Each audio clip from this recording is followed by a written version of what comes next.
बिस्मिल्लाहिर्रहमानिर्रहीम। मैं हूं आरिफ हमीद भट्टी आम शरी और आप देख रहे हैं यूट्यूब चैनल।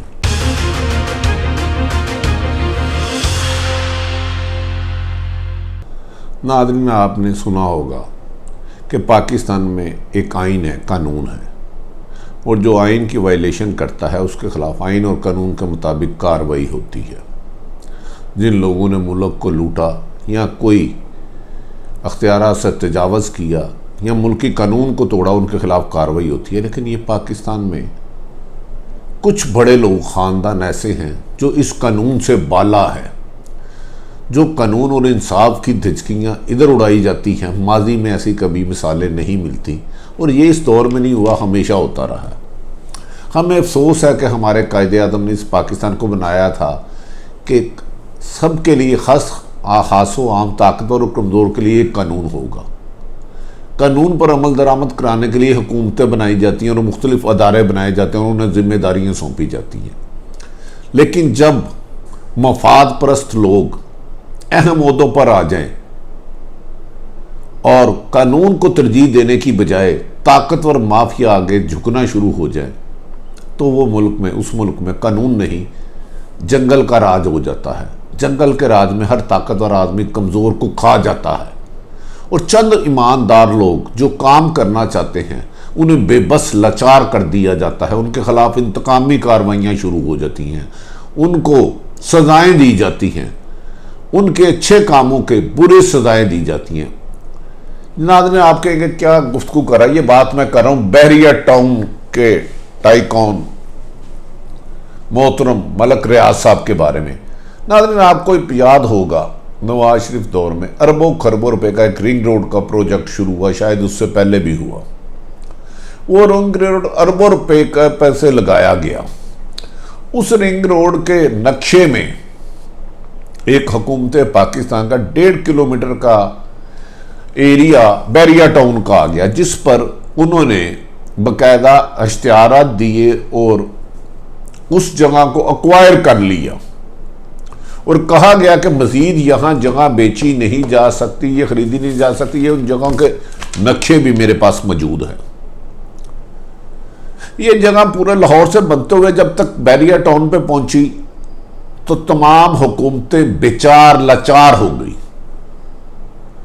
और इस पर आपको हैरत होगी कि 17 स्टे लिए गए, 17 स्टे गैर कानूनी तरीके से स्टे लिए गए।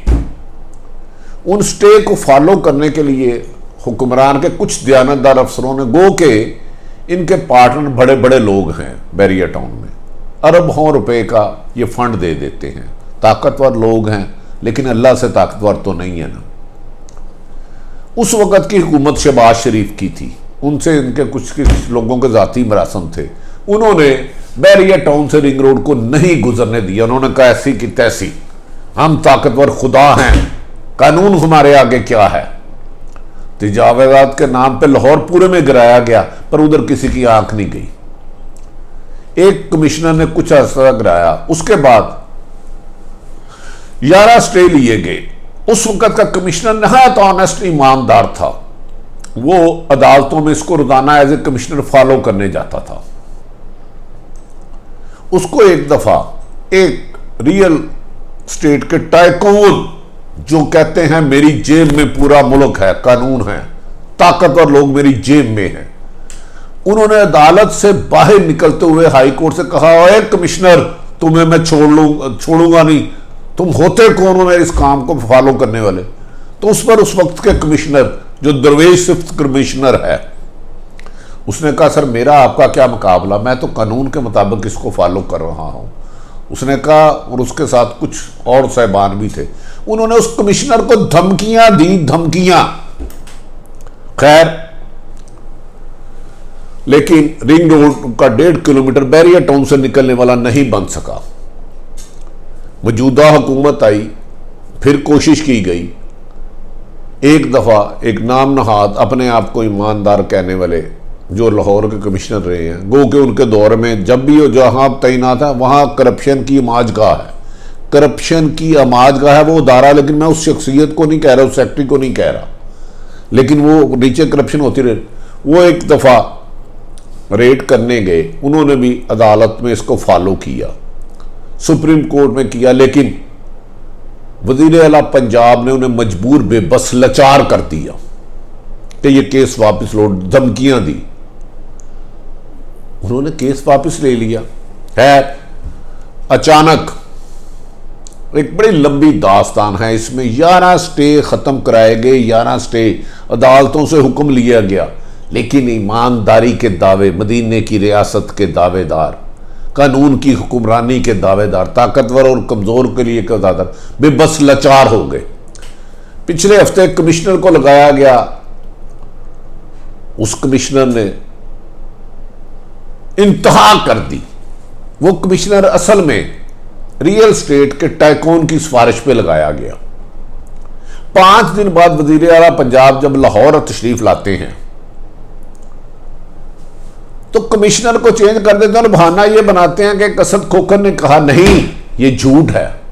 असद खोखर का 5% हिस्सा था उस कमिश्नर की तैनाती में जो लाहौर में लगाया गया, जिन्हें वो OSD किया गया, 95% रियल का।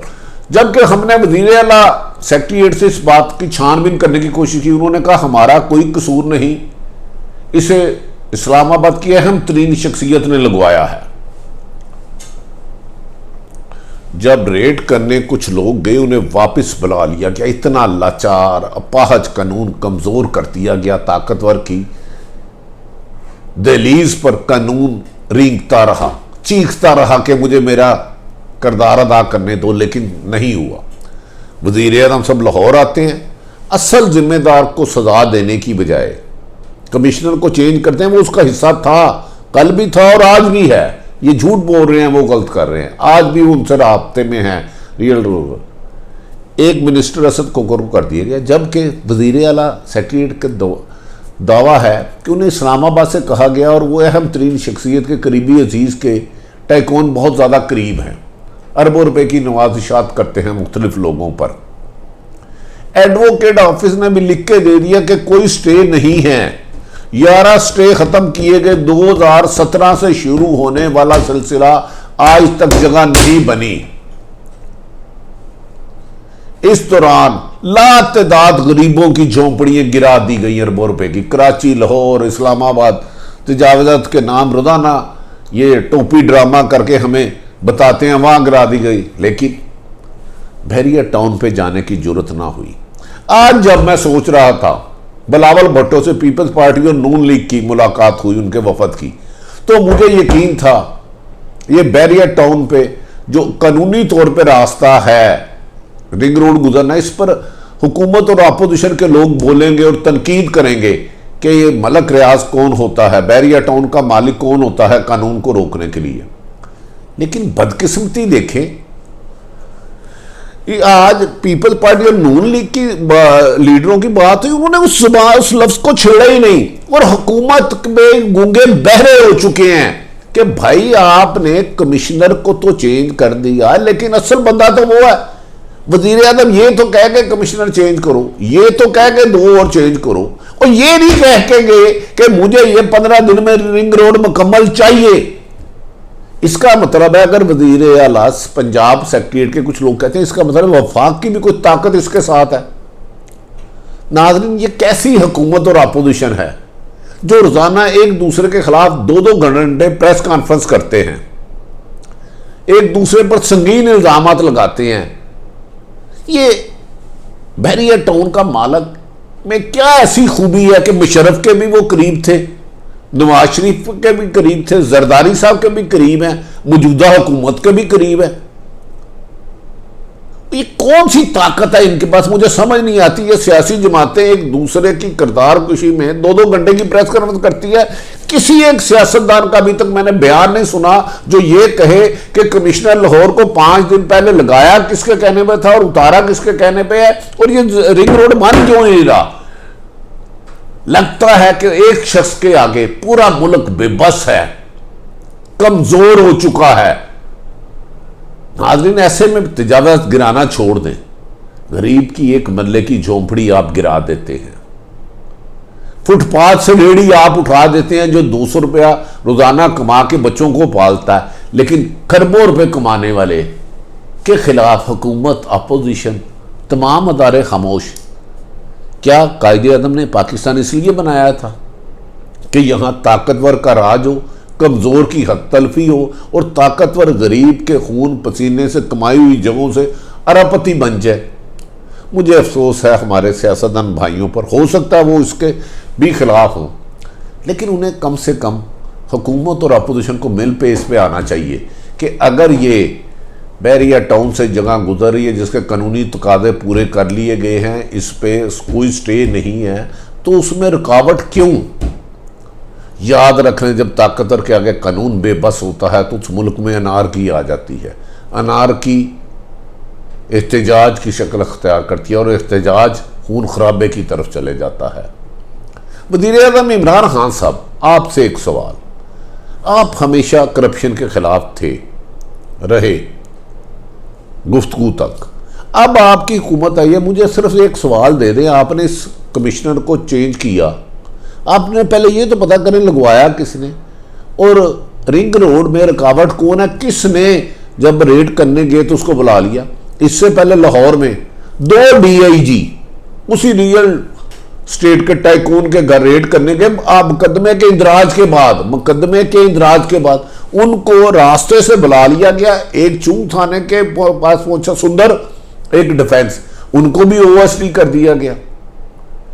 क्या यहां ये कानून पास कर दे असेंबली में, जो अरबपति है, जो किसी ताकत के अहम ओहदे पर है, वो लोगों को कत्ल करे, उनका माल लूटे, उनकी हक तलफी लूटे, स्टेट बैंक लूटे, लोगों की इज्जतें लूटे, वो कानून से बाला है?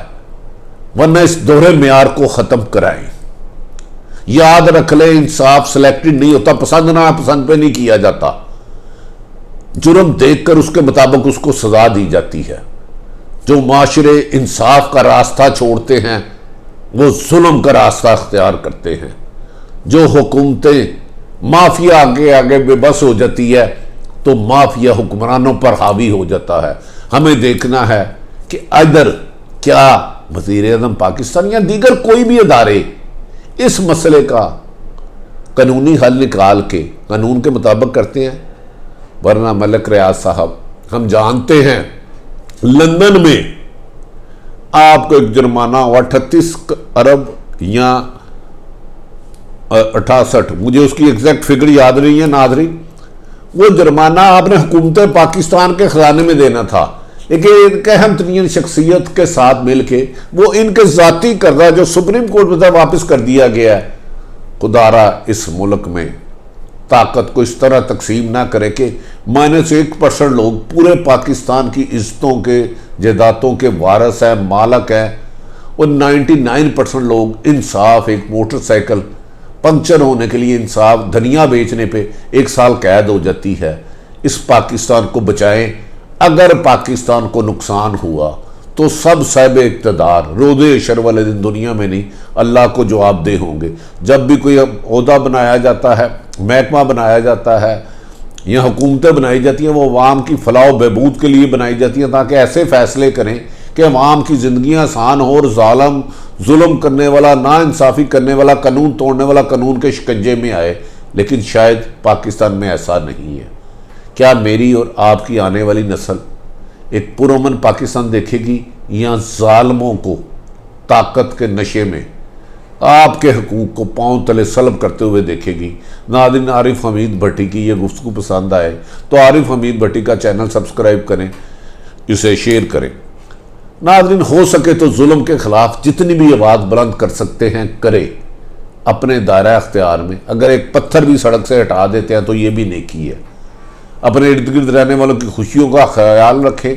जालिम, जाबर और लुटेरों के खिलाफ अपने अपने लेवल पर जहाद करें। इसी में दुनिया और आखिरत में बेहतरी है। पाकिस्तान जिंदा।